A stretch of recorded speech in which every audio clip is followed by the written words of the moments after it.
RTD learning point में मैं Deepchand sir आप सभी का स्वागत करता हूं।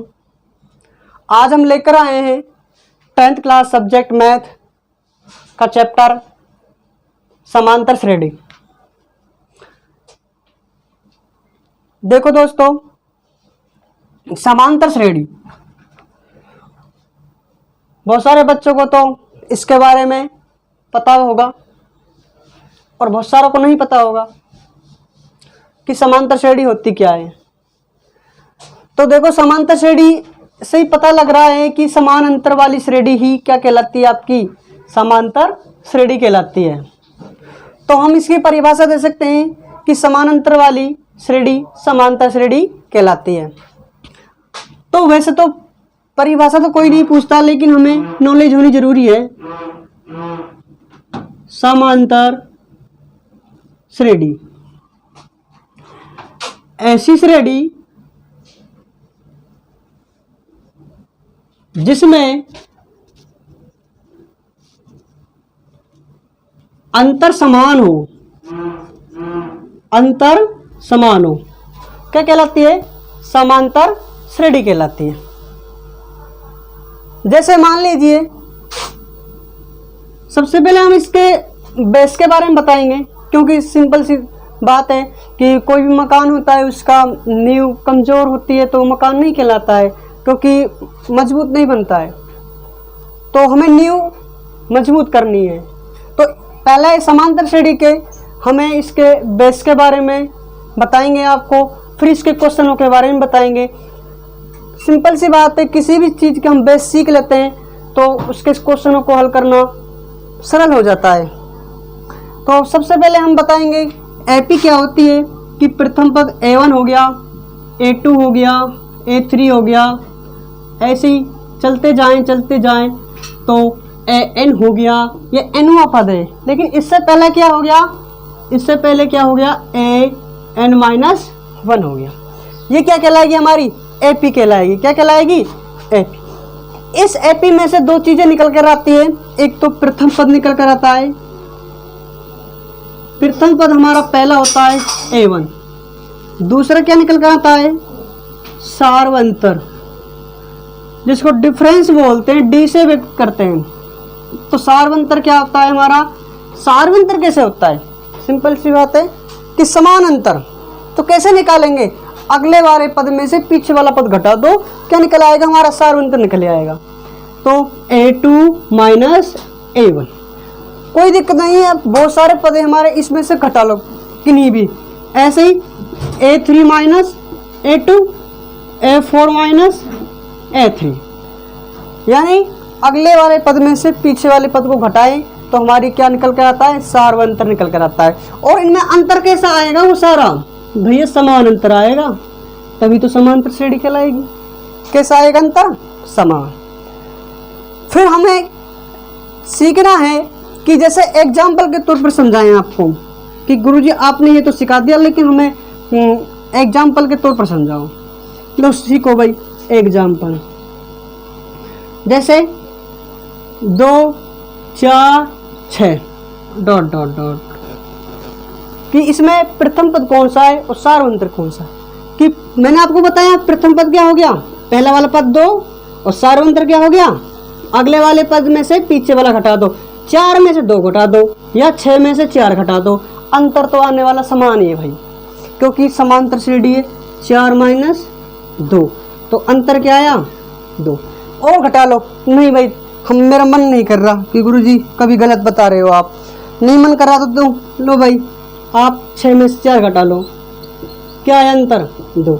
यहाँ पे भी 2 आया, यहाँ पे भी 2 आया, तो अंतर क्या आया? समान आया। क्या आया? अंतर समान आया। तभी इसको बोलते हैं कि गुरुजी समांतर श्रेणी है। क्या है? समांतर श्रेणी है। तो दो चीजें सीखने को मिल गई। एक तो हमें प्रथम पद निकालना सीख गया, और एक हमें सार्वंतर निकालना सीख गया। दो चीजें यहाँ से सीख गई कि गुरुजी हमें तो ये चीजें और सिखाओ आप। क्या? कि हमें प्रथम पद दे दे और सार्वंतर दे दे, तो हम समांतर श्रेणी कैसे ज्ञात करें? भाई वो भी बताएंगे आपको, वो भी सरल है बिल्कुल। देखो, समांतर श्रेणी ज्ञात करना, समांतर श्रेणी ज्ञात करना। कब? जब ए दे दे और क्या दे दे, डी, यानी प्रथम पद दे दे और क्या दे दे, सार्वंतर दे दे। दो चीजें दे दे हमें और क्या ज्ञात करनी है, समांतर श्रेणी ज्ञात करनी है। तो कैसे ज्ञात करेंगे भैया, कुछ नहीं करना। पहला पद तो हमारा प्रथम पद क्या है, ए। दूसरा पद निकालना है। दूसरा पद निकालने के लिए सिर्फ हमें प्रथम पद में सार्वंतर जोड़ना है, यानी डी जोड़ना है। कि गुरुजी दूसरा पद निकालने के लिए हमें A2 निकालने के लिए ए में क्या जोड़ दो, डी जोड़ दो। जोड़ दिया। ऐसे गुरुजी हमें तो तीसरा पद निकालना है। तीसरा पद निकाल लो भाई। तीसरा पद में क्या करेंगे कि गुरुजी दूसरे में क्या जोड़ दो, फिर डी जोड़ दो, यानी ए प्लस का डी और प्लस का डी। कि गुरुजी ए प्लस का डी प्लस डी कितना हो गया, 2D। हुआ नहीं हुआ? कि गुरुजी हमें चौथा निकाल लो। चौथा निकाल देंगे भाई। ये लो A4 इजकल टू कि गुरुजी तीसरे में डी जोड़ दो, फिर ए प्लस का 2D और प्लस का डी। डी तो जोड़ा भाई, कितने डी हो गए, ए प्लस का 3D। कहने का मतलब ये हुआ कि हमें जो सा पद निकालते हैं, हम जो पद निकाल रहे हैं उससे एक कम डी जोड़ रहे हैं भाई। जैसे हमने दूसरा निकाला तो ए प्लस में डी, एक कम दूसरे से। तीसरा निकाला एक कम डी, 2D। चौथा निकाला एक कम डी, 3D। कि गुरुजी हमें तो एनवा पद निकालो आप।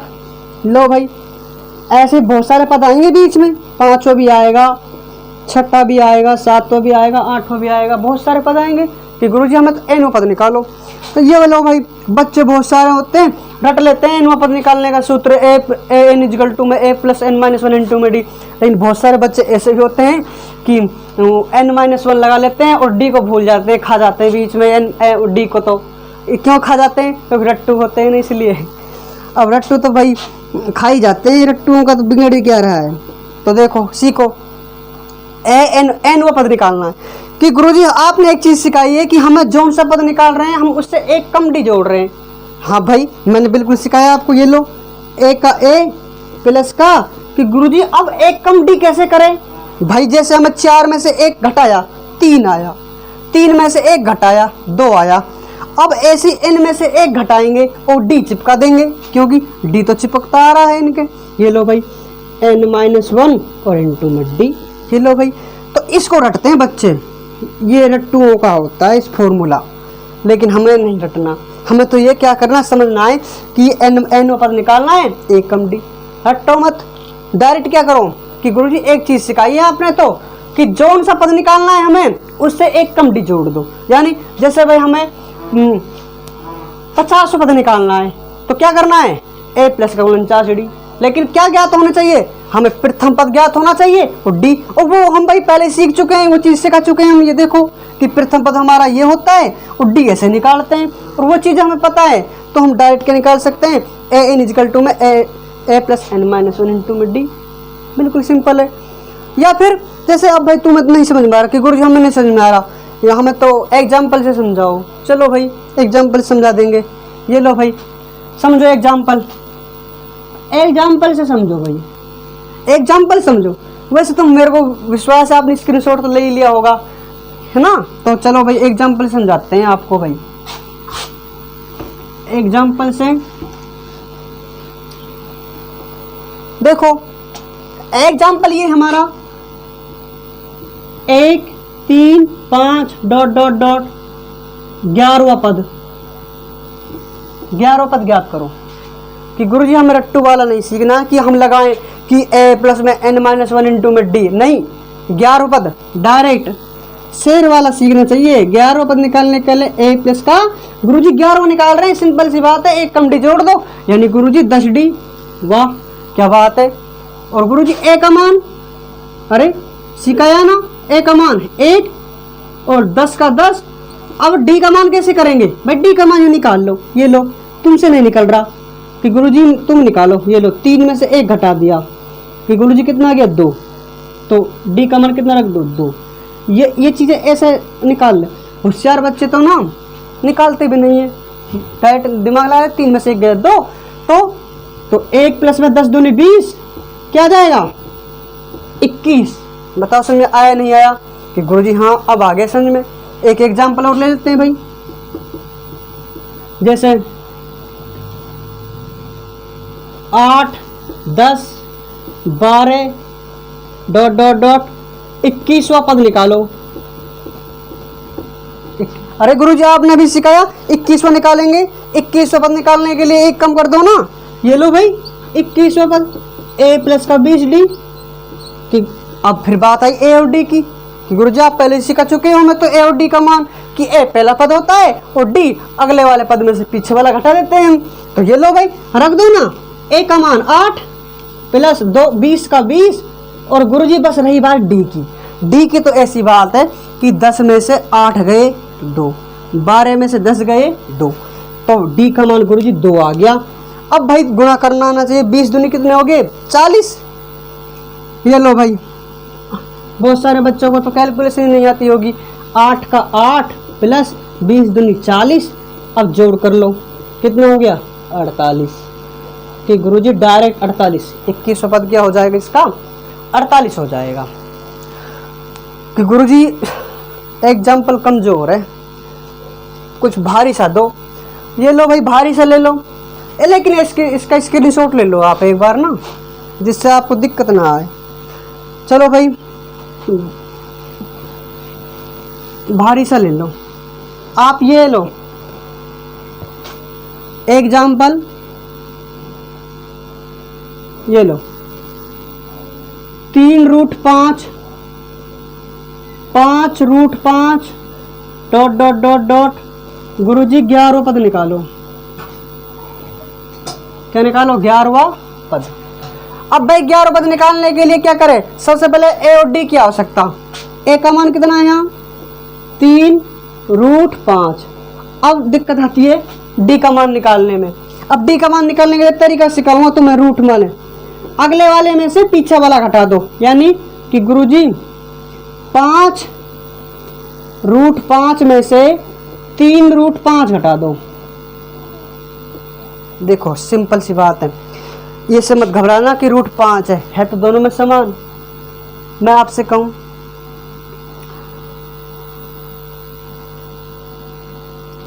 6 रोटी और 5 रोटी, पीछे रोटी लग रहा है भाई, लेकिन बात किसकी 6 की और 5 की। 6 रोटी में से 5 रोटी गई तो कितनी रोटी बची वो तो बता दोगे ना आप कि भाई गुरुजी 1 रोटी बची। तो वही तो बात यहाँ बता रहा हूँ भाई, 5 रूट में से 3√5 गए तो कितने √5 बचे 2√5 बचे, क्योंकि पीछे तो √5 ही लग रहा है, जैसे उसके पीछे रोटी लग रही थी यहाँ पर √5 लग रहा है। लग तो समान चीज रही है भाई गुरुजी, ये अलग अलग होती तो हम नहीं घटा सकते थे, समान चीजें तो ही घटा सकते हैं हम।